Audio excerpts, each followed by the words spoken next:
Terima kasih Tuhan, dalam kami ibadah Engkau sudah menyertai, Engkau hadir di tengah-tengah kami.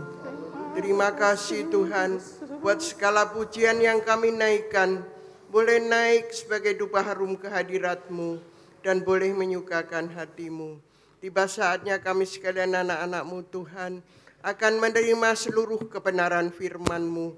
Kau akan urapi kami semua anak-anak-Mu, dengan urapan kuasa Roh Kudus-Mu ya Tuhan, baik kami, baik juga hamba-Mu yang akan menyampaikan kebenaran firman-Mu, urapan-Mu atas mereka Tuhan. Terima kasih Tuhan, terima kasih. Kami sekalian anak-anak-Mu Tuhan, akan menerima Tuhan seluruh kebenaran firman-Mu. Mungkin di antara ruangan ini ada roh-roh yang tidak berkenan di hadirat-Mu, roh-roh jahat, roh-roh setan, kami usirkan keluar dari ruangan ini. Terlebih dari ruangan hati kami masing-masing. Hanya Roh Kudus-Mu Tuhan yang menguasai dan mengurapi kami semua sebentar mendengar kebenaran firman-Mu. Sehingga kami semua anak-anak-Mu Tuhan, lewat kami mendengar, kami boleh mengerti dan boleh kami lakukan dalam setiap kehidupan kami. Sehingga kami semua anak-anak-Mu boleh berbahagia dalam hidup ini. Terima kasih Tuhan, terima kasih. Mana juga Tuhan, kami sekalian anak-anak-Mu akan menerima seluruh kebenaran firman-Mu. Apapun rupa dan bentuknya firman-Mu, kami boleh menerimanya dengan hati yang penuh ucapan syukur kepadamu. Terima kasih Tuhan, terima kasih. Kami sambut seluruh kebenaran firman-Mu dalam nama Tuhan kami Yesus. Amin. Haleluya. Haleluya, haleluya. Puji Tuhan. Selamat pagi Bapak Ibu, selamat berjumpa dan salam sejahtera dalam kasih Tuhan Yesus Kristus. Saya merasa mendapat kehormatan kalau pagi ini kembali boleh melayani di tempat ini. Terima kasih kepada Ibu Gunawan, terima kasih kepada Bapak Pendeta Sugiono, dan juga ini, siapa si Gunawan Tresno. Saya ingat dulu masih kecil, katanya, namamu siapa? Gunawan Tresno. Wah, saya masih gitu. Ya, kalau yang kakaknya saya, namamu siapa? Juliana ya, Juliana Wati Sutresno. Wah, ya. Ini sama Saudara Gunawan itu dulu masih kecil, saya ajari dia jalan. Ya, saya tunggu. Kalau mau jatuh saya tangkap gitu. Dia ada depannya. Ayo, ayo maju. Dia maju, saya mundur. Dia maju. Lah akhirnya bisa jalan. Ternyata setelah ketemu, wah sudah bisa lari. Puji Tuhan. Kalau yang satu kakaknya saya ingatin, ya hal yang itu. Kalau dia pas ke belakang di tempat di mana dia duduk di kolset, dia nyanyi, minta Tuhan pimpin. Saking anak pendeta, nek arep kebaktian dulu kan nyanyinya minta Tuhan pimpin. Nah di kamar belakang nyanyinya minta Tuhan pimpin. Saya bilang, apa kamu sulit BAB? Enggak, lah kok nyanyinya minta Tuhan pimpin. Ya memang itulah anak pendeta itu, apa-apa minta sama Tuhan terus sampai yang kecil. Tapi ya ada positifnya juga ya. Ya itu sekedar intermezzo ya. Terima kasih ya, saya merasa pulang kampung hari ini ya. Mudik katanya orang Jakarta pulang kampung, cuma saya lihat kampungnya udah berubah ya. Jajak ini sudah berubah. Yang kadang-kadang saya pergi ke Sarongan, saya bilang wah Tuhan kembalikan memori saya ke tempo dulu. Sulit untuk ya adaptasi dengan ya apa tempat-tempat yang sekarang sudah serba berubah. Tapi untung dalam perjalanan sekarang kan ada ditolong Mbah Google. Ya, jadi bagaimanapun ya kalau sudah bingung Mbah Google-nya ngomong belok kanan. Ya, puji Tuhan. Terima kasih saya diberi kesempatan ya untuk melayani, terutama memang dalam rangka ucapan syukur dari Ibu Gembala, orang tua saya, Ibu Gunawan, yang berulang tahun dalam pelayanan yang ke-60. Ya, saya kemarin masuk sini, wah, gerejane wis disulap. Wah, lampune loh, waduh kok. Saya tanya, ini AC-nya itu berapa watt? Sekitar 5.000 watt, tak hitung-hitung. Wah, AC-nya aja sudah berapa watt ya. Saya bilang, wah puji Tuhan. Saya pulang kampung, tapi kampungnya sudah disulap menjadi modern ya. Puji Tuhan. Sudah, kalau mau ngomong tidak habis-habis. Sekarang kita masuk saja pelayanan firman Tuhan. Saya datang ke sini didampingi istri saya, ya, dan dampingi juga seorang hamba Tuhan yang nanti saya sudah minta izin Pak Sugiono untuk dia membacakan, karena kadang-kadang ya mata ini kadang-kadang masih ya suka keliru membaca ya, karena ya maklum 75 tahun, tapi ya bersyukurlah masih bisa baca Alkitab ya, tanpa harus kacamata, kemurahan Tuhan. Ya, haleluya. Mari kita baca satu ayat sebagai ayat ayat pembahasan yang akan kita urai hari ini. Satu ayat yang lazim Anda mungkin sudah banyak kali dengar. Ya, Yeremia 29 ayat 11. Langsung nyambung, oh iku ngono ya. Ya, saya kira semua sudah sering baca ini, tapi firman Tuhan selalu baru. Firman Tuhan itu firman yang hidup. 10 pendeta membaca satu ayat mungkin pembahasannya bisa lain, karena itu firman yang hidup, berkembang terus ya. Baik, saya jemput dengan hormat, sama-sama bangkit berdiri. Yeremia 29 ayat 10, demikian firman Tuhan. Sebab aku ini mengetahui rancangan-rancangan apa yang ada padaku mengenai kamu. Demikianlah firman Tuhan, yaitu rancangan damai sejahtera dan bukan rancangan kecelakaan, untuk memberikan kepadamu hari depan yang penuh harapan. Yang percaya katakan amin. Silakan duduk. Ayo ulangan coba. Rancangan Allah dalam hidup saudara apa? Menurut ayat ini. Kecelakaan? Tidak. Apa? Damai sejahtera, hari depan yang penuh harapan. Coba dijawil sebelahnya, Tuhan punya rencana yang indah. Ben ora ono sing ngantuk gitu loh, sing ngantuk jawilan gitu ya. Ya. Tuhan punya rencana yang indah. Rencana damai sejahtera. Memang ke kondisi keadaan dunia rasanya kalau diterapkan ayat ini kayaknya kondisi dunia tidak sangat mendukung. Dunia memang kalau di surat Timotius memang dikatakan akan masuk masa yang sukar. Ada tahu nyanyiannya bahasa Jawa? Sabdane Gusti mesti bakal ono jaman kang angel lan urip rekoso, manungsa bakal milih dalan ombo, dalan kang bener padha ditinggalno. Ayo bali marang dalan jati, jati ning urip mung Gusti Yesus. Daisanya ini belum? Ya, nanti belajar sama saya ya. Ini ya. Kalau firman Tuhan menurut Timotius memang akan masuk zaman yang sukar. Kenapa? Zaman sukar itu juga karena ulah manusia, ya. Karena manusia mulai egois, mencintai diri sendiri. Apalagi manusia mulai tamak akan uang. Ya inilah penyebab-penyebab zaman akan semakin sulit, semakin sukar.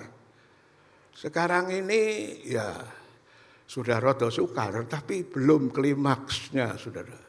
Klimaksnya itu kitab Wahyu mengatakan secupak gandum 1 dinar. Saya baca di kamus 1 cupak itu 1 liter, saudara.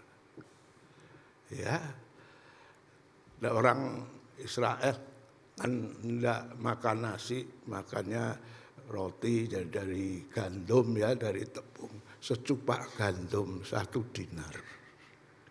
Saya lihat 1 cupak itu 1 liter. 1 liter itu enggak 1 kilo loh. 1 liter itu 9 ons. 1 dinar. 1 dinar itu piro toh? Kita baca upah pekerjaan kebun anggur 1 hari 1 dinar. Jadi orang Israel, orang Yahudi dulu kalau kerja mulai jam 6 pagi sampai jam 6 sore upahnya 1 dinar. Saya tanya sama petani yang suka ngupahkan kerja itu. Sekarang ini nek kerja di ladang bayarannya piro? Ada yang bilang 60.000 ya. Lah nek 60.000 sekarang beras ya 15.000 udah dapat ya. Dapat kan? Itu bukan rojo lele mungkin ya. Ya 15.000 itu sudah cukup enak. Saya juga makan beras yang 15.000 kok. Enggak tahu kalau yang enggak tahu beli beras. Ya, saya tahu itu harga beras.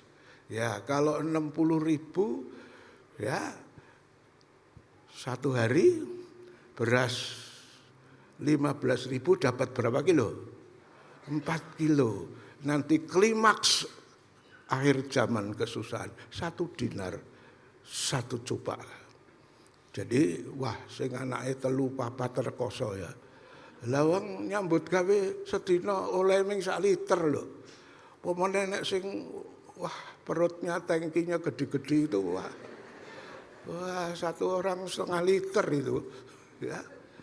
Tapi Alkitab bilang Yeremia 29 ayat 11 Tuhan tidak merencanakan yang jelek.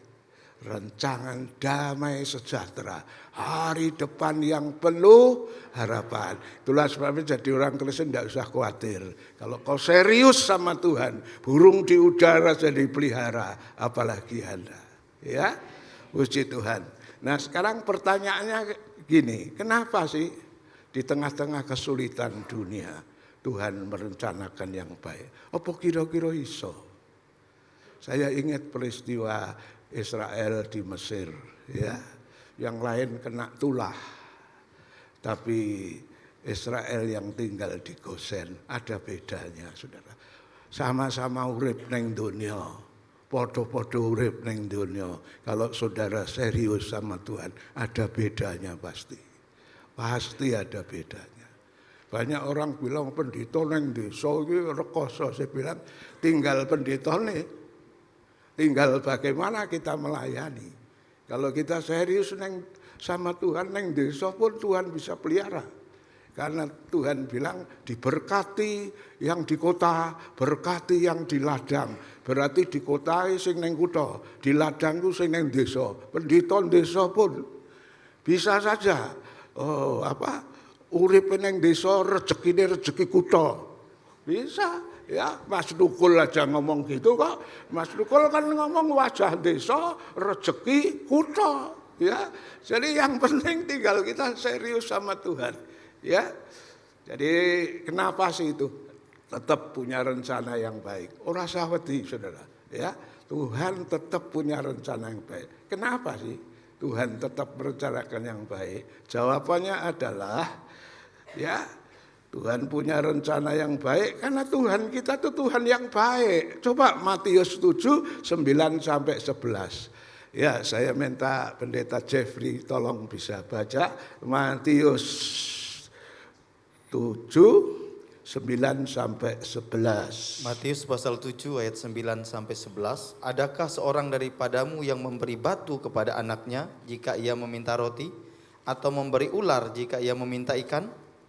Jadi, jika kamu yang jahat tahu memberi pemberian yang baik kepada anak-anakmu, apalagi Bapamu yang di sorga, Ia akan memberikan yang baik kepada mereka yang meminta kepadanya. Ya, kalau kamu yang jahat tahu memberi pemberian yang baik kepada anak-anakmu, apalagi Bapakmu yang di sorga, Ia akan memberikan yang apa? Jahat?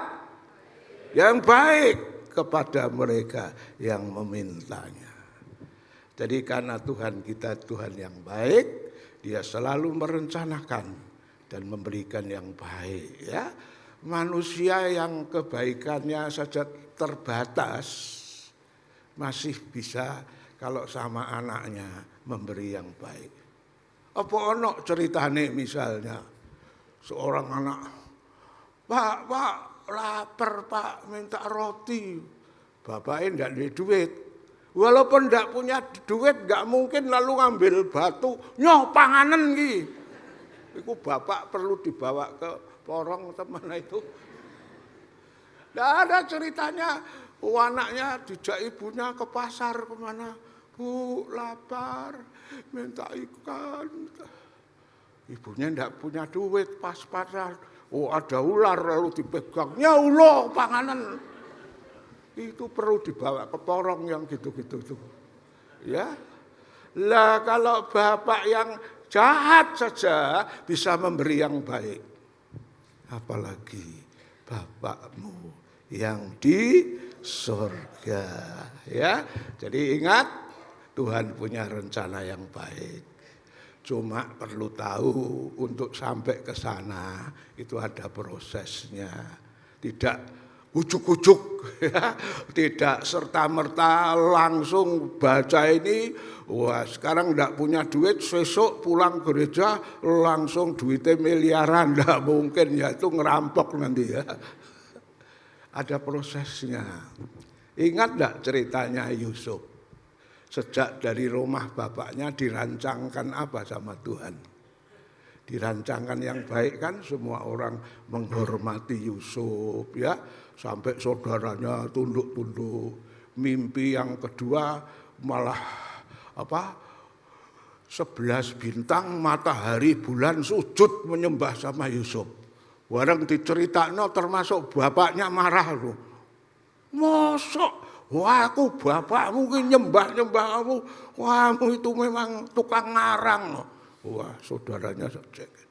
Tapi itu memang rancangan Tuhan, ya. Tapi tidak serta-merta bangun tidur Yusuf jadi raja kok enak men.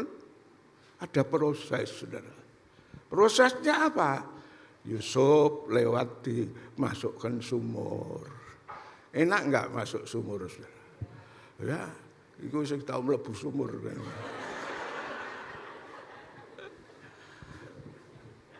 Saya juga pernah itu waktu bikin sumur di Sarongan, saya ikut kerja bakti masuk sumur. Jadi saya pengen ngasih Yusuf kayak apa tuh rasanya gitu. Sumur di Sarongan masih rada cedek, sumur di daerah sana walau amit-amit Jabang Bayi, wah puluhan meter ya. Kayak apa itu? Sudah dilepaskan, puji Tuhan, lepas hore. Oh tidak langsung lepas jadi raja. Diikat, dijual saudara, didol neng Mesir.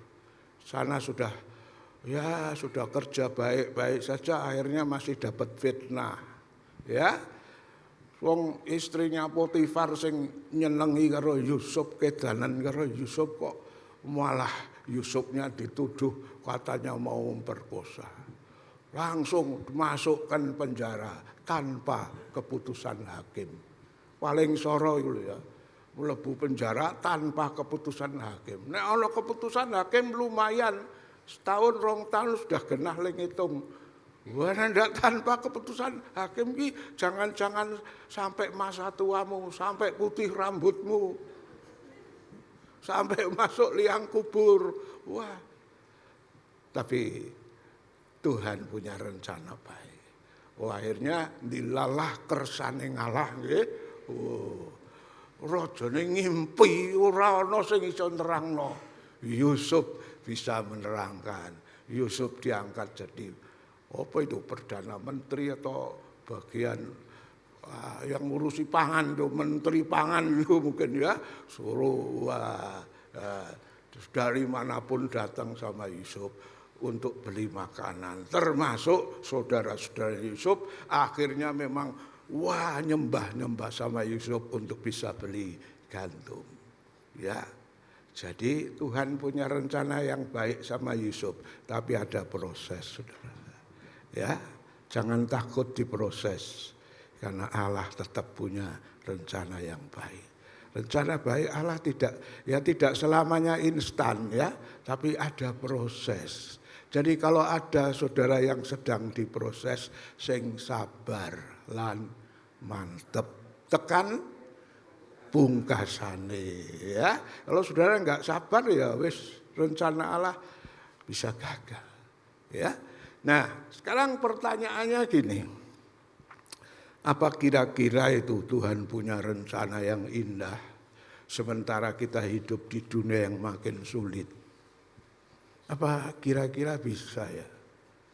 Wah, katanya sih Alkitab nanti akhir zaman 1 liter gandum 1 dinar. Wah, itu larang banget ya. Wah, tapi kok Tuhan bilang masa depan yang indah, apa kira-kira bisa? Jawabnya kira-kira bagaimana saudara? Iso ora? Iso, saged, bisa. Kenapa kok bisa? Satu, Allah kita enggak pernah dusta, saudara. Satu, kenapa alasannya? Allah kita tidak pernah dusta. Bilangan 23.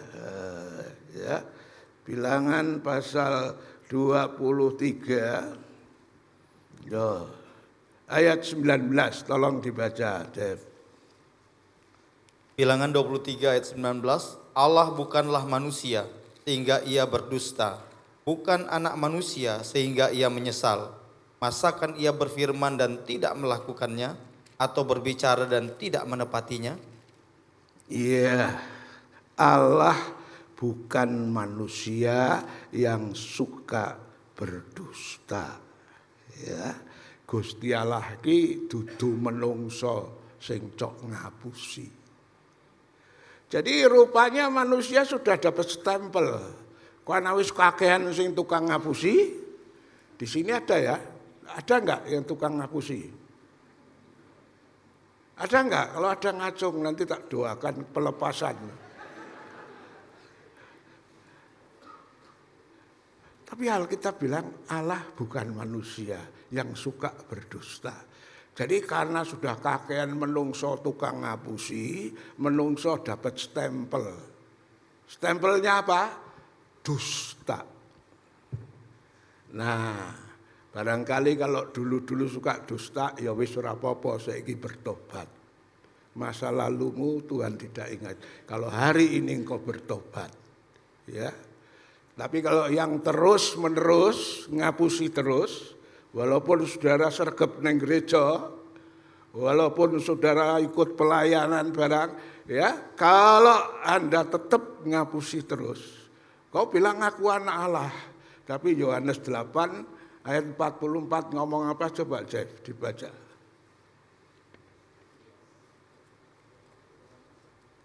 Yohanes 8:44. Ini kalau saya memang bawaannya orang tahu serius ya. Yohanes orang tahu serius, jadi yakin inilah.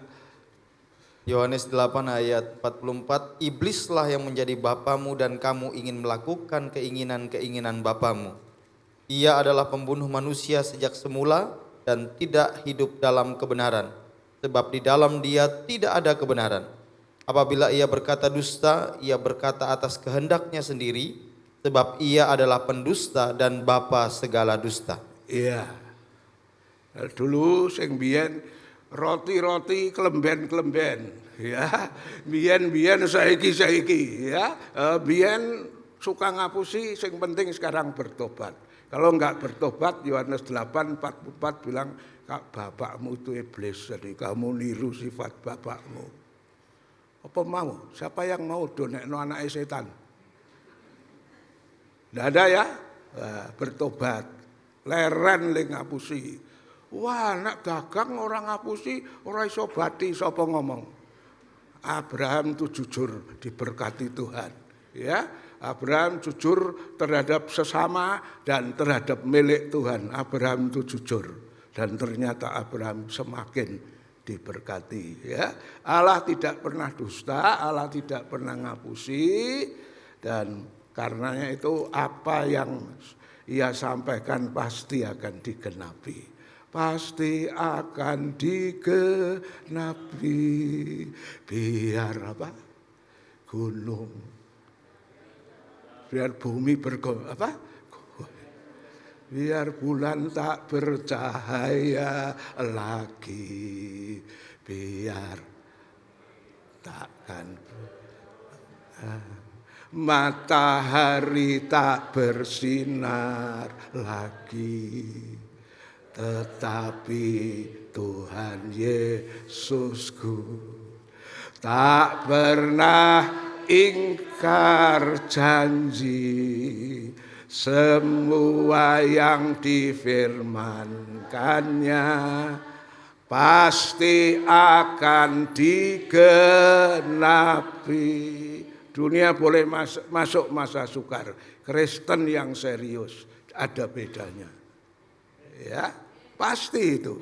Kalau sama aja, ya bagaimana janji Tuhan? Ada bedanya ya. Jadi dunia memang akan masuk masa sukar, tapi kalau saudara serius, rencana Allah tetap mengatakan bahwa Dia tetap punya rencana yang indah, masa depan yang penuh pengharapan. Ya. Yang kedua, apa Allah kira-kira bisa menggenapi janjinya untuk saudara dan saya tentang masa depan yang penuh harapan?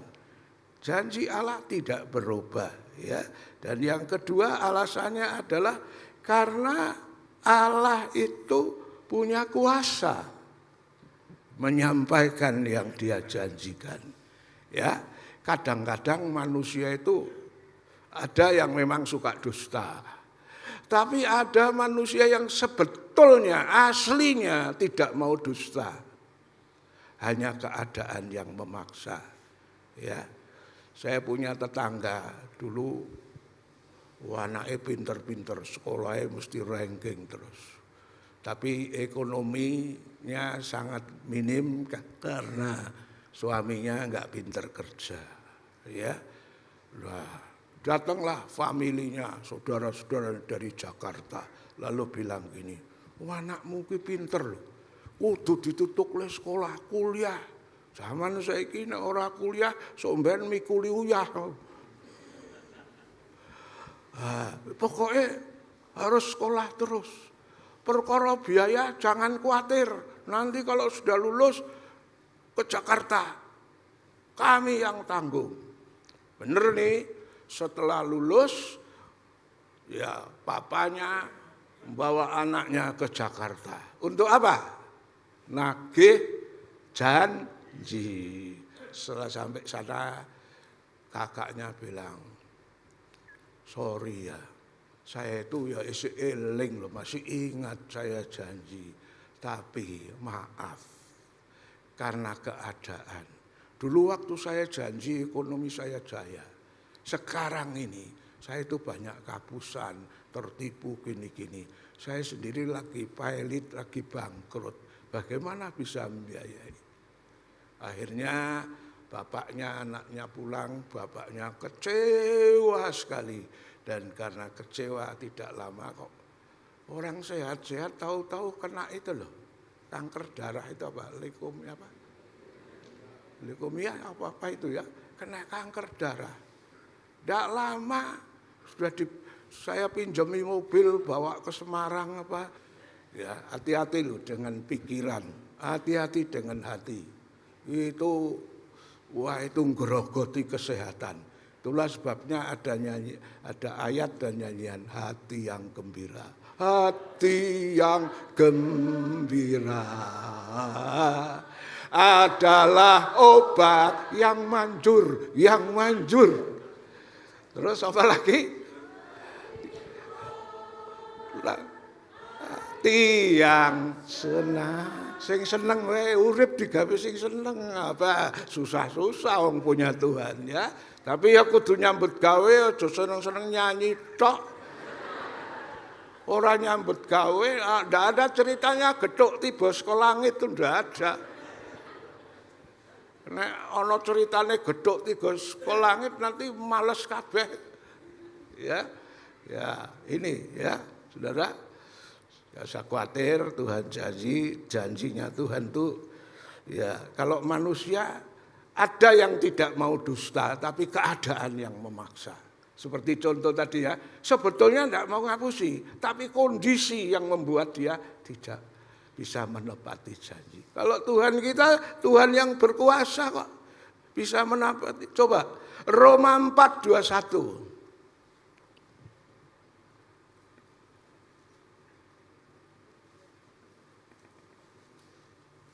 Roma pasal 4 ayat 21, dengan penuh keyakinan bahwa Allah berkuasa untuk melaksanakan apa yang telah Ia janjikan.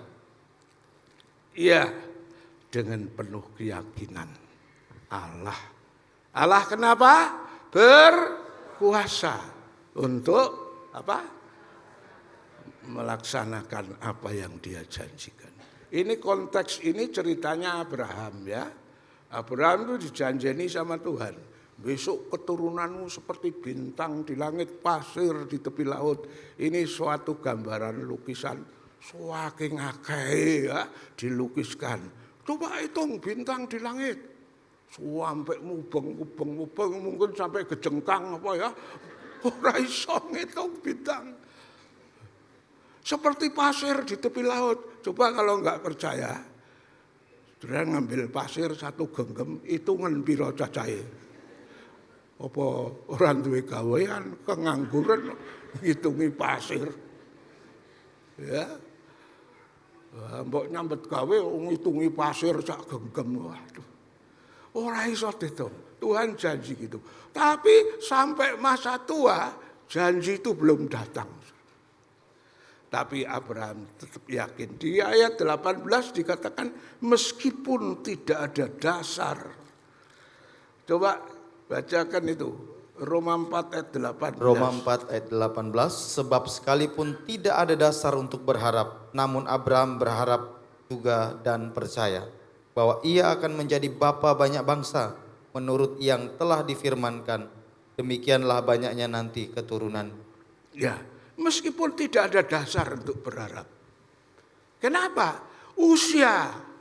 Usianya sudah lanjut. Ya, usianya sudah hampir 100. Abraham istrinya punya anak yang namanya Iska. Abraham umur berapa? Umur berapa? Alkitab bilang umur berapa itu? 100. Jadi kira-kira 99 lebih 2 bulan atau 3 bulan istri Abraham belum mengandung. Soalnya nek ngandung itu berapa bulan? 9 bulan. Ya umur 100 baru punya anak. Jadi umurnya Abraham sudah 99 lebih belum punya anak. Istrinya udah ya, dikatakan Abraham itu sudah lemah. Ya, kalau di terjemahan lama lemah zakarnya. Ya, lemah zakarnya itu nak bahasanya Mbah Parijan wis ora rasa. Wah, wis ora rasa kok. Tapi walaupun tidak ada dasar, Abraham tetap berharap. Dan akhirnya umur 100 Ishak lahir. Kenapa? Allah berkuasa menyampaikan yang Ia janji. Anak saya yang nomor 3 di Jogja, kalau saudara ke Jogja dekat Tugu ada apotek Enggal Semi. Itu anak saya di situ. Waktu merit, betulnya meritnya ya belum Wong masih umur 20 merit loh. Kan ya masih, ya kalau sudah 50 lebih baru merit ya memang rada angel ya. Wah umur 20. Setelah merit, wah itu meritnya itu kan lahir tahun 79 lahir. Ya. Terus waktu merit itu pas kerusuhan itu tahun 98 berarti.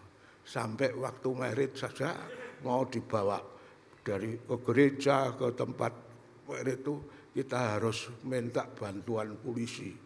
Jadi ada yang pakai sepeda motor gede, ada yang polisi pakai mobil sirine itu. Karena apa? Zaman kerusuhan.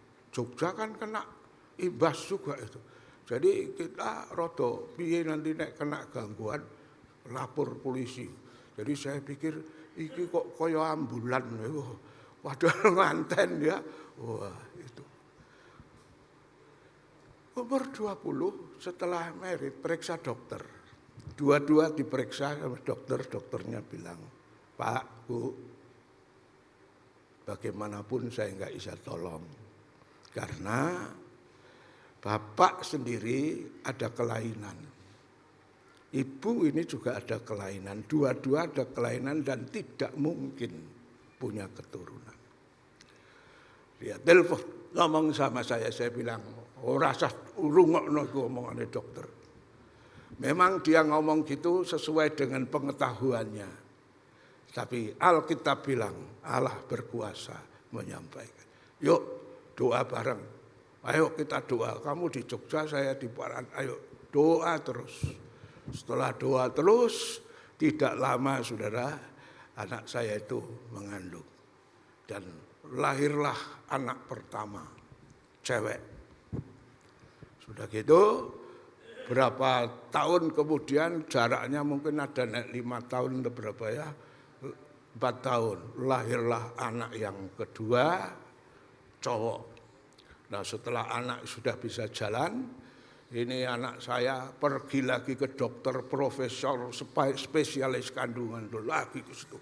Antri panjang. Setelah masuk dokternya dia bilang, wis tak kandhani ora iso. Tekan ngendi ora iso, aku ora iso nulungi. Di Jogja kan ngomongnya medok banget bahasa Jawa, ora iso. Kenapa ke sini? Anak saya bilang, "Dok, saya cuma mau cerita." "Ya wis, cerita apa?" Dokter kan bilang, "Ndak bisa ya. Tapi coba lihat." Majulah untul-untul anake. Aduh. "Dok, ini anak saya 2, yang pertama cewek, yang kedua cowok. Bagaimana dengan dokter?" "Oh, nek iku ora usah diomong." Ora usah diomong lho. Wah, itu namanya mujizat. Jadi kalau ada di sini yang mungkin merindukan keturunan dan dokter sudah bilang tidak bisa, firman Tuhan bilang tidak ada yang mustahil bagi orang percaya. Kalau ada yang mengidap penyakit yang dokter sudah bilang angkat tangan, Tuhan tidak pernah angkat tangan untuk menolong saudara. Tuhan siap ya, karena Tuhan punya rencana yang indah ya. Jadi rencana yang indah itu bisa terlaksana. Satu, karena Allah tidak pernah dusta. Yang kedua, karena Allah berkuasa menyampaikan yang Ia janjikan. Ya, mungkin ada yang bilang, loh, tapi kok ada ya di Alkitab Tuhan janji-janji, akhirnya janjinya kok dibatalkan ya? Kok iso? Kok iso? Nah itu persoalan lain ya. Memang ada di Alkitab, misalnya kita ambil contoh saja, misalnya itu tentang Raja Saul. Raja Saul itu dilantik Tuhan jadi raja, bukan hasil kampanye ya. waktu itu nggak ada kampanye ya. Saul jadi raja bukan hasil kampanye, apalagi kok manipolitik enggak itu. Saul itu dipilih, dilantik jadi raja itu kayaknya itu enggak sengaja loh. Saul itu sebenarnya baru mencari keledai bapaknya yang hilang. Karena enggak ketemu-temu, dia bilang, oh iki kok ono romae nabi. Coba kita tanya, barangkali nabi itu wong akeh sembayangi, mungkin ngerti itu. Keledainya di mana barang? Anggap nabi pada dukun ya. Dia ke sana. Tapi Tuhan sudah ngomong sama Nabi Samuel, kalau ada pemuda tanya keledai yang hilang, kandhanono kasih tahu. Keledaimu sudah ketemu dan cepat pulang karena bapakmu sudah kangen. Wah, Saul pergi, Samuel ngomong gitu. Saul mau pulang, Samuel bilang, tapi jangan kesusu, Tuhan suruh saya melantik engkau menjadi raja. Lalu disiram minyak, dilantik jadi raja. Jadi Saul jadi raja bukan hasil kampanye. Betul-betul asli pilihan Allah. Dan janji Allah untuk Saul jadi raja itu bukan untuk, kalau sekarang satu periode presiden berapa itu ya? 5 tahun apa, ini enggak ada periode-periodean. Tuhan janji untuk Saul itu sebetulnya untuk selamanya. Coba kita baca. Ya, ada di 1 Samuel 13 ayat 13 14. 1 Samuel 13 ayat 13 dan 14. Kata Samuel kepada Saul, perbuatanmu itu bodoh. Engkau tidak mengikuti perintah Tuhan Allahmu yang diperintahkannya kepadamu. Sebab sedianya Tuhan mengokohkan kerajaanmu atas orang Israel untuk selama-lamanya. Sebab sedianya Tuhan mengokohkan kerajaanmu untuk berapa tahun? Selama-lamanya. Terus dibaca. Tetapi sekarang kerajaanmu tidak akan tetap. Tuhan telah memilih seorang yang berkenan di hatinya dan Tuhan telah menunjuk dia menjadi raja atas umatnya. Karena engkau tidak mengikuti apa yang diperintahkan Tuhan kepadamu. Iya, tapi sekarang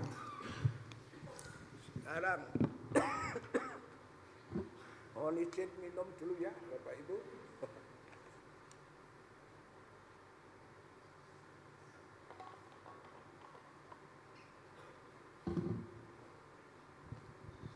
Tapi sekarang Tuhan sudah melantik yang lain. Ya.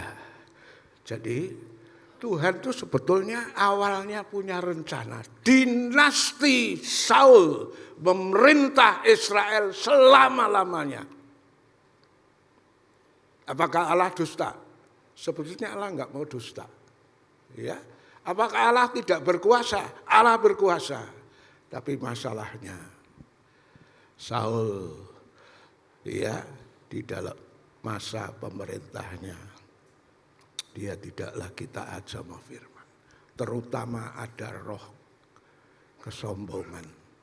Ada roh apa? Kesombongan. Ini 1 Samuel 13 ceritanya kan gini. Israel mau perang melawan Filistin. Nah, adat mereka sebelum perang mereka berdoa.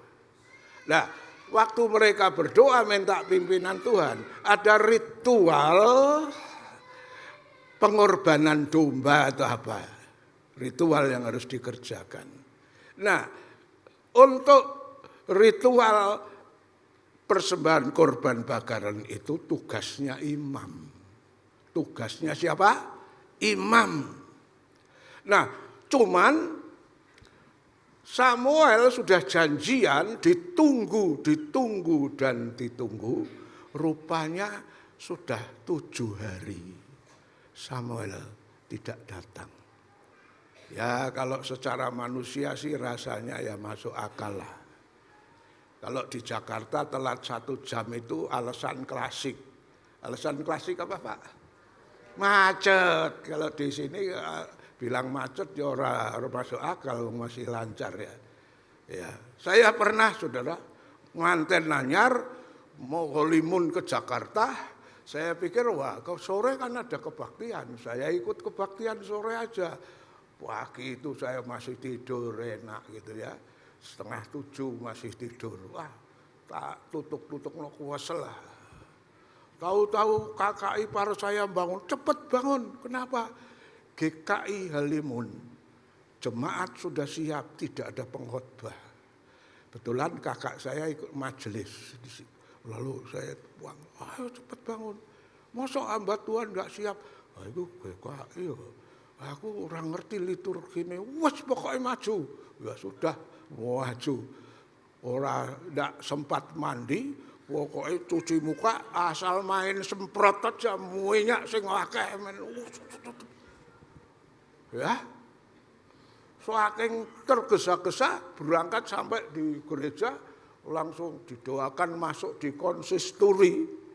Lalu musiknya ngok ngok ngok ngok ngok ngok ngok ngok ngok ngok. Wah, terus baris dari konsistori baris. Majelis-majelis di depan, saya di belakang. Alkitab dibawa no majelis. Saya mengikuti aja liturginya. Sudah deket mimbar majelisnya noleh. Loh Pak, kok enggak pakai dasi? Lawang saya dibledek enggak sanggup. Ya segini aja, dasimu lepasan kayak no aku. Jadi dasi ini majelis, tak suruh buka lepas. Saya ikut ngok ngok ngok ngok ngok ngok ngok ngok ngok ngok. Sudah sampai podium. Pertolongan kami datang dari pihak Tuhan yang menjadikan langit dan bumi. Amin. Langsung saya suruh khotbah, saudara. Ya, ada ayat kan? Harus siap menyampaikan firman. Ya, bagaimanapun keadaannya. Saya enggak pandang itu. Ya, mesake itu jemaat perlu pelayanan. Saya layani, saudara. Saya sudah ya rada deg-degan sebetulnya. Wah, isora ini ikuti liturginya. Wah, akhirnya sudah selesai kok. Dijabat di tangan. Terima kasih. Terima kasih. Puji Tuhan. Nah ini telat berapa jamnya udah bingung. Samuel itu telatnya 7 hari loh. Coba dilihat. Ayat di mana itu? Ayat 8 coba. Dari 1 Samuel 13. Telat 7 hari. 1 Samuel 13 ayat 8, ia menunggu 7 hari lamanya sampai waktu yang ditentukan Samuel. Tetapi ketika Samuel tidak datang ke Gilgal, mulailah rakyat itu berserak-serak meninggalkan dia. Terus? Sebab itu Saul berkata, bawalah kepadaku korban bakaran dan korban keselamatan itu. Lalu ia mempersembahkan korban bakaran. Ya, terus? Baru saja ia habis mempersembahkan korban bakaran, maka tampaklah Samuel datang. Saul pergi menyongsongnya untuk memberi salam kepadanya. Ya. Samuel itu telatnya seminggu loh. Umpamanya saya diundang sama Tante Gunawan suruh datang tanggal berapa? Ya, kemarin tanggal berapa? Ya, 27. Saya datangnya 7 hari lagi. Wis bubar. Wah, wis pestane entek, bubar mulya kono. Oh, diundang kok. Ya. Secara logika sebetulnya ya dibilang Saul itu salah ya koyone.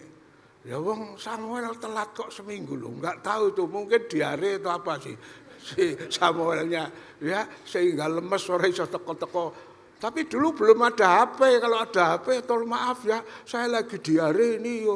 Wah, tolong cari wakilnya gitu mungkin. Ya tidak ada apa. 7 hari telah datang. Saul sudah mempersembahkan korban. Katanya Saul apa? Ora ono Samuel ora paten. Jarene Pak Harto kan itu ora paten, ora dadi presiden, ora paten. Wah, Samuel ora teko. Surapaten, aku yo iso nek mengono. Aku juga diurapi kok. Raja juga diurapi, tapi urapan raja. Imam diurapi, urapan imam. Jadi harus tahu silah-silahnya. Katanya Saul, aku rojo kuasa kok. Kuasa ya kuasa nang jaba. Tapi kalau dalam lingkungan rumah ibadah, itu kuasanya imam. Oh, bawa sini, sudah. Dibakar, Samuel datang. Begitu Samuel datang, Saul sudah ketakutan. Maaf, Tuhan tidak datang-datang, rakyat sudah gelisah. Samuel ngomong apa? Perbuatanmu itu bodoh. Sebenarnya Tuhan akan mengokohkan kerajaan. Aslinya rencana Tuhan dinasti Saul selama-lamanya memerintah Israel. Tapi karena kecerobohan, kebodohan ini merampas haknya imam. Hati-hati saudara. Saudara boleh pinter ini, pinter itu. Tapi di dalam ritual ya acara ibadah ada hak imam yang tidak boleh dilanggar. Sekalipun raja kalau berani ya akhirnya Tuhan bilang sekarang Tuhan sudah beralih. Ya, memilih yang lain. Bayangkan saudara, kalau kita baca ya di 1 Samuel 13 itu, lalu kita bandingkan Kisah Rasul 13, ada perbedaan tahun. Coba 1 Samuel 13 ayat 1, Bung Jeffrey coba. 1 Samuel 13:1, Saul berumur sekian tahun ketika ia menjadi raja, 2 tahun ia memerintah atas Israel. Ya. Menurut ini berapa tahun Saul memerintah Israel? 2 tahun. Tapi coba kita lihat sekarang bandingkan Kisah Rasul 13 ayat 21. Kisah Rasul pasal 13 ayat 21. Kemudian mereka meminta seorang raja dan Allah memberikan kepada mereka Saul bin Kis dari suku Benyamin 40 tahun lamanya. Iya. Menurut Kisah Rasul berapa tahun? Ya, Saul memerintah berapa tahun menurut Kisah Rasul? 40 tahun. Menurut tadi 1 Samuel berapa tahun? 2 tahun. Kalau misalnya 39 lebih lalu dibulatkan 40 tahun itu ya enggak apa-apa lah. Pautnya cuma sedikit kan? Loh ini 2 tahun sama 40 tahun. Terpautnya berapa? 38 tahun. Ini pasti ada maksudnya. Apa artinya? Secara yuridis, secara formal, memang Saul itu memerintah 40 tahun. Tapi di hadapan Tuhan, Tuhan cuma ngakui 2 tahun. Yang 38 tahun, sing jagong ning singgasana kerajaan. Tapi Tuhan sudah tidak mengakui. Karena kecerobohan tadi. Semestinya Tuhan punya rencana dinasti Saul memerintah selama. Tapi karena kebodohanmu, Tuhan sudah melantik yang lain. Jadi rupanya setelah 2 tahun ini, karena kecerobohan ketinggian hati ini, Tuhan langsung suruh Samuel melantik Daud. Saya juga belajar dari Daud itu sabar dan tidak ada roh kudeta. Kenapa? Jadi kalau ini saya lihat Daud disiram dilantik jadi raja sampai kenyataannya duduk jadi raja tunggu 38 tahun. Bayang no 38 itu bukan waktu sedikit. Ya Pak Sugio 38 itu kalau orang nikah bisa punya cucu mungkin ya. Jadi saya lihat Daud itu istimewa sekali saudara. Berkali-kali bisa membunuh ajudannya, bisa tancap sekarang, mati, kau langsung jadi raja. Daud bilang, jangan mendatangkan tangan pada orang yang sudah diurapi. Walaupun Saul itu sebetulnya waktu itu wis orang genah uripe merdukun segala, tapi Daud tetap menghargai. Ini orang yang pernah diurapi. Amit-amit temunggul tua malati itu. Ya, ada tak? Itu dengan bahasa ente temunggul tua patenono katanya ya. Terus ada yang bilang ojo di temunggul tua malati ya. Hati-hati, kau bisa jadi insinyur, bisa di dokter, sama orang tua harus tetap hormat. Bagaimanapun kau bisa jadi apa? Karena orang tua. Lek bahasa Jawa bilang wong tua itu Gusti Allah sing katon. Ya, kalau tidak menghormati orang tua, tadi dia bilang saya menghormati Tuhan tuh ngapusi itu. Wong sama yang kelihatan saya nggak bisa kok. Apalagi Tuhan nggak kelihatan. Begitu juga secara rohani. Dia bilang saya serius mbak Tuhan. Tapi kalau tidak menghormati gembala itu ngapusi itu. Ya, wong gembala itu kan perwakilan dari Tuhan. Yang ditaruh oleh Tuhan. Jadi wakil Tuhan. Ya. Yang kelihatan enggak kita hormati, enggak kita. Terus kita bilang sama Tuhan kita taat, terus ngapusi itu. Ya, jadi saya belajar dari Daud juga 38 tahun. Wis dilantik orang ndang dadi raja. Kira-kira nek saudara dilantik, coba Bung Jeffrey aja tak nggo contohnya, wis dilantik jadi gembala di mana, tapi ndak cepet didudukkan di rasanya piye.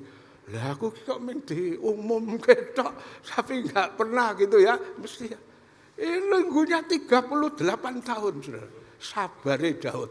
Tapi karena sabarnya, kesetiaan Daud, saudara, tahtanya Daud itu dikekalkan. Coba nuruti ajudannya, penuh, mungkin cepat jadi raja, tapi kekuasaannya tidak langgeng. Kalau Daud mengikuti jalannya Tuhan, walaupun cukup lama, tahta Daud dikekalkan. Yeremia 33 mengatakan, selama masih ada matahari, turunan Daud akan tetap memerintah. Jadi istilahnya pokoknya janji urung kiamat gitu loh. Turunan Daud masih tetap menjadi raja. Bahkan saya bilang turunan Daud jadi raja itu sampai besok saudara masuk surga. Kalau hari Natal saudara nyanyi malam kudus, ada syair terakhir apa tuh? Kristus anak Daud, Kristus anak Daud. Begitu saudara masuk surga, yang berkuasa di sana siapa? Anak Daud itu. Ya, Yesus anak Daud. Baca di silsilah Tuhan Yesus itu, Matius 1, coba dibaca. Silsilah Yesus Kristus. Kristus anak Daud itu, Matius 1. Matius 1 ayat 1. Silsilah Yesus Kristus, Matius 1 ayat 1. Inilah silsilah Yesus Kristus, anak Daud, anak Abraham. Ya, Yesus Kristus anak siapa? Daud. Besok saudara masuk surga ketemu siapa? Yesus anaknya Daud. Ya, hasil dari orang tuanya.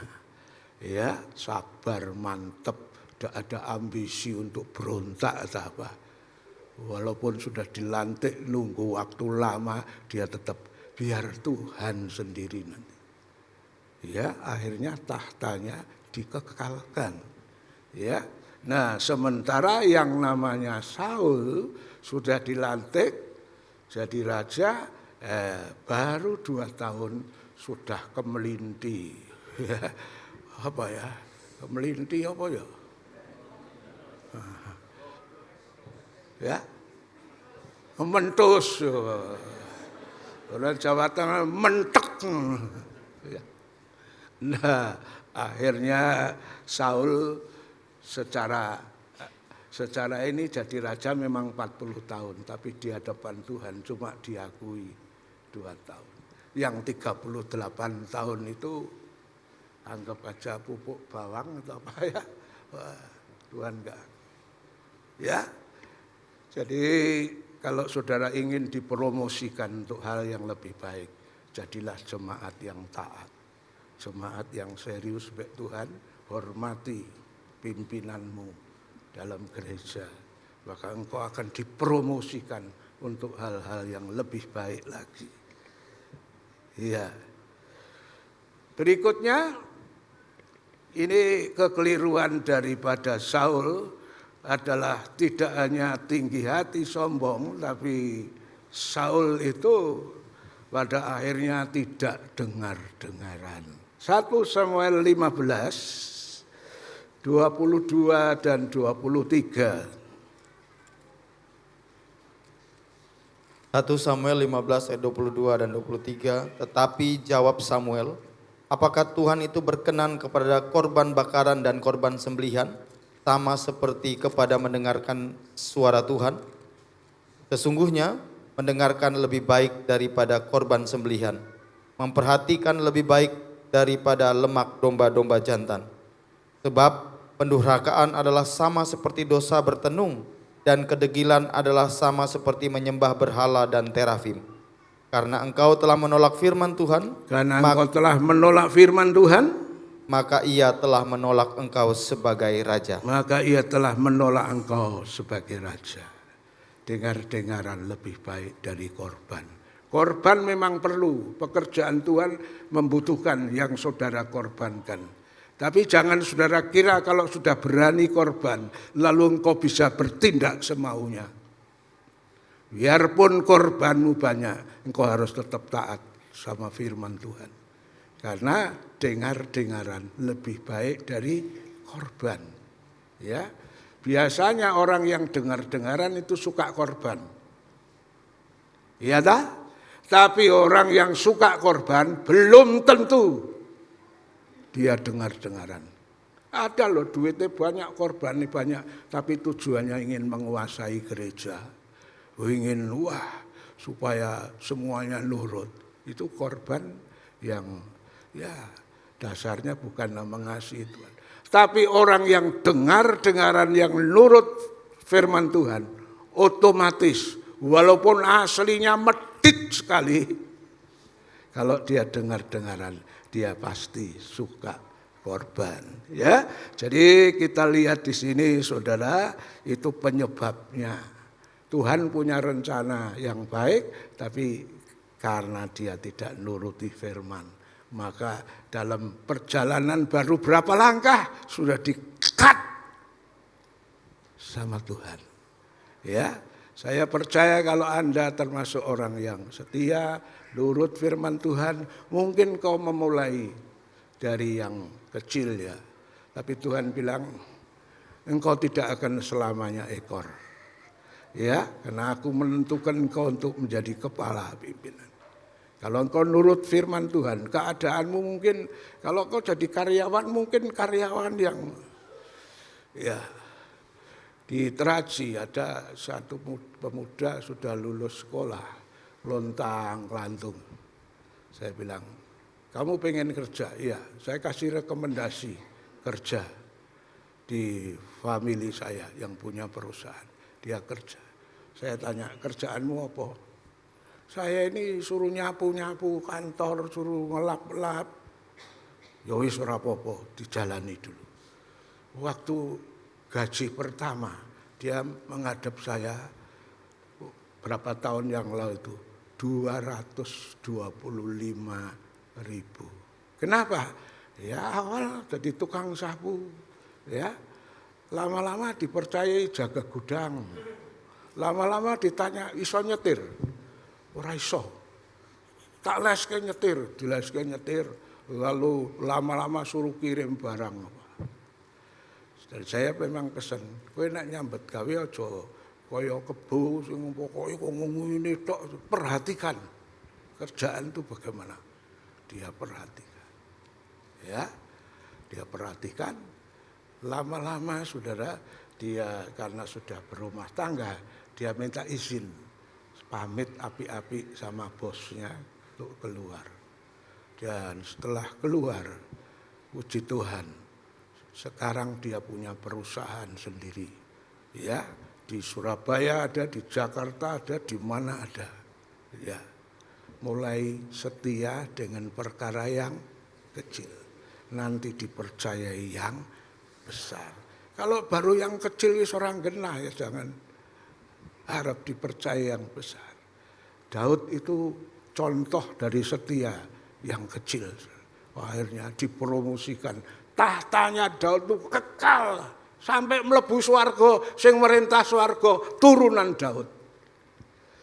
Mau jadi Daud apa jadi Saul? Ya. Daud itu memang ya ada kelemahannya, pernah jatuh dan sebagainya. Tapi kerendahan hatinya itu loh. Ketika dia salah ditegur imam, orang ngamuk saudara. Biasanya apa meneh raja ya duwelekno karo ngamuk itu. Padahal yang mengingatkan Daud itu bukan nabi besar, bukan Samuel yang melantik dia. Mungkin Samuel yang melantik dia yang mengingatkan, mungkin ya maklumlah rodok sungkan gitu lalu. Yang suruh mengingatkan Daud waktu jatuh dalam dosa siapa? Nabi siapa itu? Nathan ya, Nathan. Nabi Nathan itu tidak terkenal. Muncul di situ. Ibaratnya Nabi Nathan itu Nabi Kamso. Kamso itu mau kampung, desa. Wah, kalau yang elekno Samuel mungkin, oh iya. Yang elekno itu pendeta Kamso loh. Tapi hati-hati loh, walaupun Kamso itu pendeta wis diurapi Tuhan, ojo wani-wani kualat itu. Begitu diingatkan, Daud nangis, Daud minta ampun, akui segala dosa. Sehingga Tuhan ampuni, Tuhan berkati Daud, memerintah dinasti keturunan Daud bisa memerintah. Pengen dipromosikan Tuhan, ya dipromosikan untuk sesuatu, ya janji Tuhan masa depan yang penuh harapan. Tapi sekali lagi tidak serta-merta langsung, butuh proses. Nah ini yang pentingnya itu dalam menjalani proses. Rendah hati, dengar-dengaran, nurut. Maka ketika engkau diproses. Dulu saya jadi pengerja yang alami diproses. Kadang-kadang waktu diproses itu daging suka berontak ya. Karepe iki metu sekolah Alkitab dadi pendeta. Itu kan karepe gitu ya. Tapi enggak, apalagi di GPDI proses. Ya, saya jalani proses dengan tekun. Apa kata pimpinan saya lakukan. Dan Tuhan menilai. Sing nilai itu Tuhan, bukan MD. MD itu ngurusak kerelapan tos. Ya, yang menilai itu Tuhan. Walaupun dilantik sama MD, kalau Tuhan tidak ngelantik bubar tuh. Tapi kalau Tuhan yang lantik, mungkin MD tidak setuju. Ojo iku kurang pinter misalnya gitu ya. Kalau Tuhan lantik, mbok wong bodoh bisa mengembalakan kok karena ada Tuhan. Mbok pinteris undul langit, Tuhan tidak beserta, rontok semuanya. Jadi kuncinya adalah setia dengan perkara yang kecil, taat, nurut, jangan ada kesombongan. Tetap dadi apa wae, tetap dalam kerendahan hati. Ya, Tuhan merencanakan hal yang indah, cuma yaitu perlu proses, jalani saja proses dengan taat dan setia. Mari kita bangkit berdiri, kita datang sama Tuhan. Haleluya. Selidiki aku, lihat hatiku. Apakah kau sungguh mengasihi Yesus?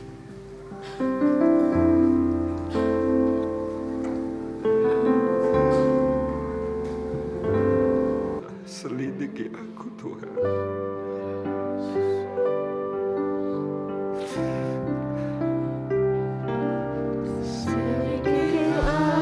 Tuhan, jangan sampai kami menyesal.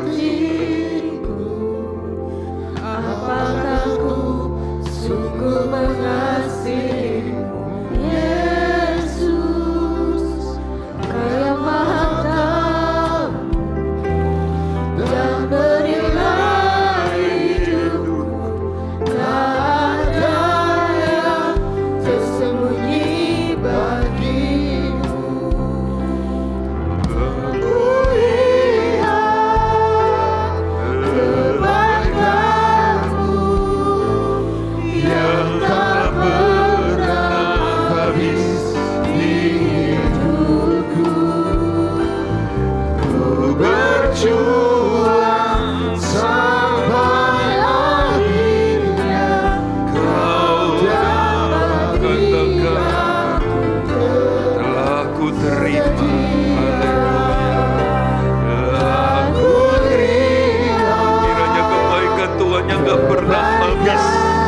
kehidupan sidang jemaat-Mu di tempat ini Tuhan.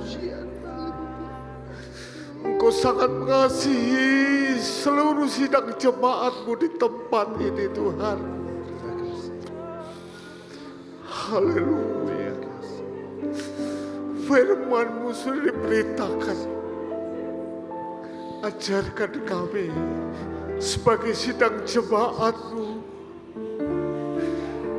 boleh setia dengan perkara yang kecil, karena kami tahu tatkala kami setia dalam perkara kecil, perkara besar itu Amin Tuhan. akan menjadi bagian kami semua. Engkau baik Tuhan, ampuni kami semua. Haleluya. Ampuni kami Tuhan, sidang jemaat-Mu. Kami tahu kasih-Mu yang boleh, oh Tuhan, menyelamatkan kami semua. Ajarkan kami Tuhan menjadi anak-anak-Mu yang dewasa, Ya. menjadi anak-anak kesayangan-Mu. Kami tidak mampu berjalan sendiri. Amin. Kami perlu Engkau. Ya. Tuhan, inilah hidup kami.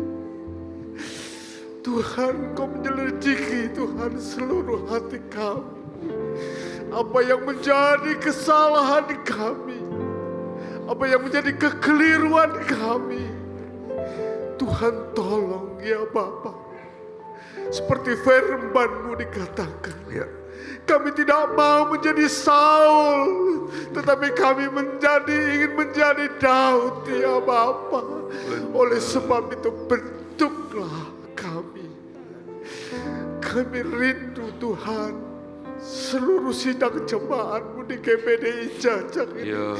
semakin hari semakin mengasihi-Mu, semakin hari semakin setia, dan kami boleh tunduk kepada otoritas Allah ya Bapa.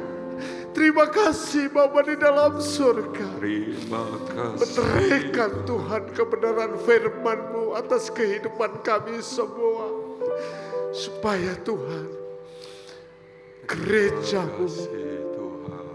sidang jemaat-Mu di Jajak ini Tuhan, kami boleh melihat ada banyak tuaian besar, ada banyak tuaian besar, jiwa-jiwa boleh Amin. datang kepadamu. Benar, Tuhan. Kami yakin Tuhan, apapun keadaan dunia begitu menyusahkan, tapi kami sebagai anak-anak Tuhan yang mau setia, yang hidup benar, yang hidup akan mengandalkan Tuhan, ada satu terobosan. Amin Tuhan. Kami tahu Tuhan, tahun ini berkat Allah boleh menyertai seluruh Amin. sidang jemaat-Mu di Benar tempat ini Tuhan. Dan kami boleh rasakan lawatan Allah Iya. senantiasa mengelilingi kehidupan kita dari hari, bulan, sampai tahun, dan sampai Iya, benar selama-lamanya. Tuhan. Terima kasih Bapa di dalam surga. Terima Engkau kasih. memberkati hamba-Mu Om Liangki. Engkau pakai kehidupannya tambah hari, tambah berkenan kepadamu. Bukakan rahasia kebenaran firman-Mu. Iya. Dan berkat Allah senantiasa Tuhan menopang dalam Amin. kehidupan keluarga hamba-Mu ini. Terima kasih Bapa di dalam surga. Terima kasih Tuhan. Terima kasih. Terima kasih Tuhan. Terima kasih. Dalam nama Tuhan Yesus Kristus, semuanya menerima firman Tuhan bisa berkata, Amin. Puji Tuhan.